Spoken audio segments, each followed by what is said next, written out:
Hi, I haven't done one of these videos in a while, and I wanted to catch you up on what's been going on in my life and what I've been navigating recently. I was sexually abused as a child, and I've been through my fair share of gaslighting, manipulation, narcissistic abuse, codependence, doubting myself, being in deep fear, not taking action when I know that action is the best measure for success and fulfillment. I have had my fair share of toxic relationships. I have participated in creating toxic dynamics with people. I have been in massive fear around intimacy, around really being seen, really looking out for me. I have moved away from healthy relationships because they have felt threatening, because I was never modeled or mirrored healthy relationships as a child or growing up. That's been very unfamiliar for me and something very new that I've been able to create in my adult life, but still feels very petrifying at times. I often default to fawn mode or flight mode. Flight mode being, if something feels too hard, I will run away and I will flee, try and flee to solidarity and isolation, to try and analyze and understand a situation, because that is how I regulated myself growing up, feeling very unsupported emotionally. I had no one in my life that was able to look out for me. As an adult, it's been very interesting leaning into trusting other people and realizing and knowing cognitively, but not necessarily in my body, that majority of people are safe and majority of people care and majority of people are not out to harm me or abuse me or manipulate me. That has been a very difficult reality to rewire in my brain, because I have spent my entire life not trusting people, either waiting to be attacked or manipulated or have my reality completely denied. And I'd like to talk about that a little further. When your reality is completely denied, what that means is, in your experience, you experience X. And someone comes along and says to you, X doesn't exist. That did not happen. And if that happens enough, it accumulates over time. And it has a cumulative effect where eventually you do doubt your own sanity and you do think maybe that didn't happen, even though you do know that it did happen. I have devoted the last 5 to 6 years to understanding toxic relationships, understanding manipulative dynamics, understanding people that harm others. I've worked with numerous clients that have very unhealthy relationship dynamics with their parents, whether it's codependence, whether a parent is narcissistic and they've experienced narcissistic abuse, the repercussions of the client and the standards and boundaries that they are unable to set for their lives purely because they never thought they could, and having worked with them to create a permission slip, almost being like, hey, did you know that you're allowed to do that and you don't have to tell anyone? Did you know that you're allowed to go and do that thing and you don't need permission? It's when you've been in an abusive setting, whether it's from a mother, a father, a spouse, both, an entire family unit, you often don't realize what you're allowed to do and what you have the ability to do, because your whole life has been dictated by what someone else wants and desires from you. And it's very controlling, it's very unhealthy, and it's very toxic. But when we have always had that, we don't know what we don't know. And it is a true unraveling and unwiring. As a teen, as an adolescent, I spent my entire life telling my mum everything. My mum created a container and a relationship with the two of us where she was my best friend, but really, from my point of view as a child, I didn't have a parent, I had a friend, and that friend expected me to tell them everything. And growing up, becoming an adult, I didn't realize that my life was mine and that I didn't have to share every single thing with someone if I didn't feel like it, and that I could have boundaries and that I had a right to privacy. But I grew up with no privacy. I came from a very codependent, boundaryless family.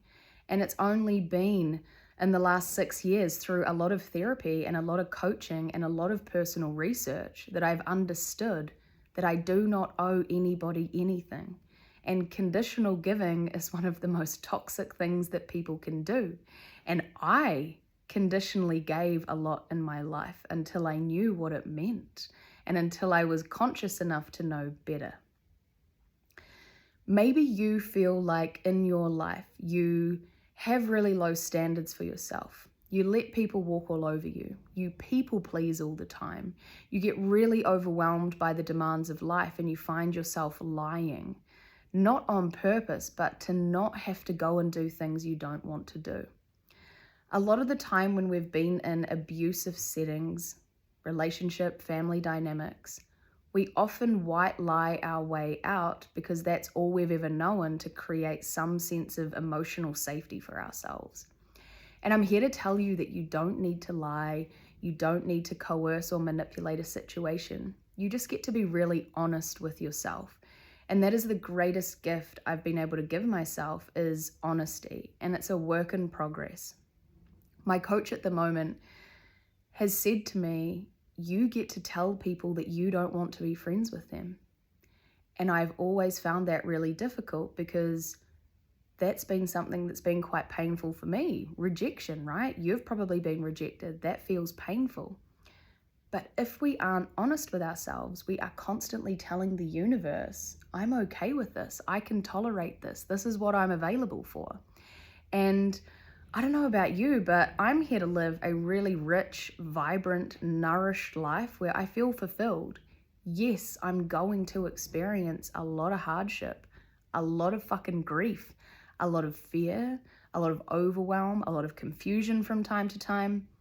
But if I'm constantly true to myself and what I desire, then I'm going to experience a lot of joy and a lot of relief and a sense of accomplishment and a sense of safety and a sense of nourishment.